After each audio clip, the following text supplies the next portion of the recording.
सत श्री अकाल।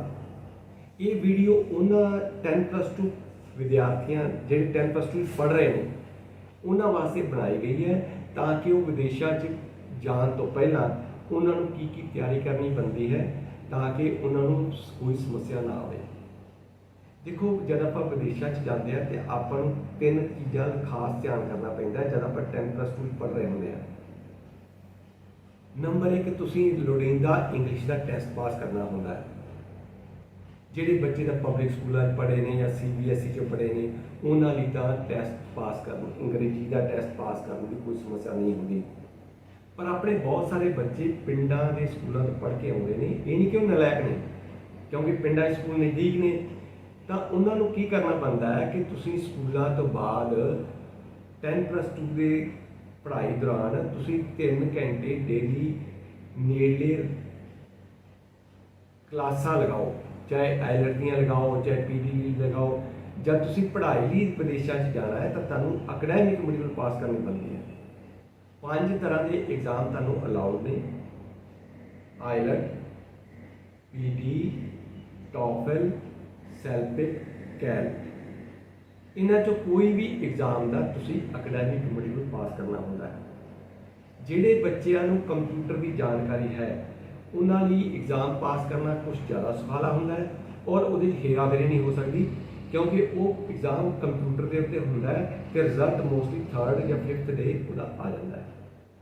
सो जदों तुसीं 10+2 कर रहे होंगे जी तो तुहाडे उहदे विचकार आईलैट्स नूं पास करनों लेना चाहिए है। दूसरा की है कि तुहाडा 10+2 मिनिमम 65% नंबर आने बनते हैं। जिन्ने वध लोगे वो चंगा होएगा। जो मर्जी करो 65% तो थले नंबर तुहाडे नहीं होने चाहिए।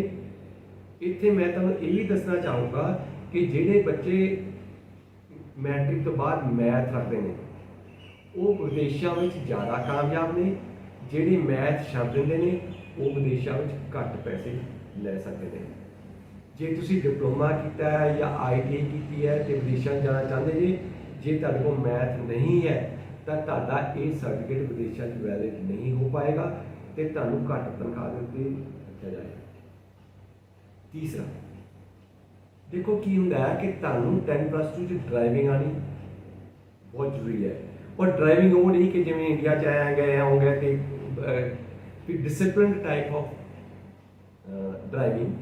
कारण की है कि विदेशों के विचकार हाईवे के उत्ते किसी की भी स्पीड 100 या 150 किलोमीटर तो घट नहीं होंगी। तो लिखा होता है कि please do not enter if you can make 100 km/h।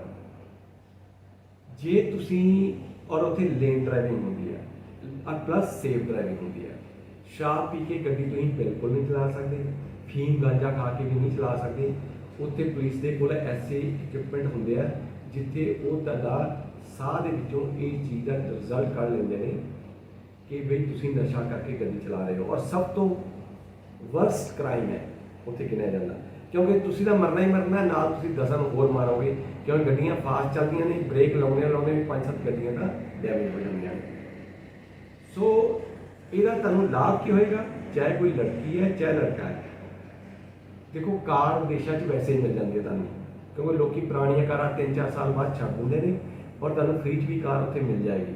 नहीं तो उत्थे दा बैंकिंग सिस्टम ऐसा है कि तुसीं $100 हर महीना दो तो कार तुहानूं मिल जाएगी, कोई समस्या वाली गल नहीं है। पर ड्राइवर तुहाडे लई कोई नहीं लगेगा, क्योंकि विदेशों में ना तो कोई पीएन हुंदा है, ना ड्राइवर हुंदा है ते ना घरे तुहानूं रोटी पकाउण वाला नौकर हुंदा है। ये बड़े महंगे पैंदे ने। सो इस करके तुसीं आपदे 10+2 दे विचकार रोटी पकाउणी घरे सीख लो मम्मी कोलों ते आप दियां चंगियां आदतां पाओ, ड्राइविंग सीख लो, अंग्रेजी का टेस्ट पास कर लो। तो देखो की है कि विदेशों में जाके कोई तुहानूं DC नहीं ला सकता, कोई IAS अफसर नहीं ला सकता। बाहर सिर्फ लेबर टाइप काम है, काम करना पैंदा है, काम हत्थां नाल हुंदा है, कुर्सी किसे कोल नहीं हुंदी। इस करके तुसीं फिजिकली थोड़े स्ट्रोंग होकर चलो तो घरे माँ बाप की हैल्प करके तो अपने आप को प्रिपेयर करके चलो, ताकि जब तुसीं विदेशों में पहुँचो तो तुहानूं अर्न वाइल लर्न भी उत्थे घंटिया मुताबिक पढ़ाई होंदी है।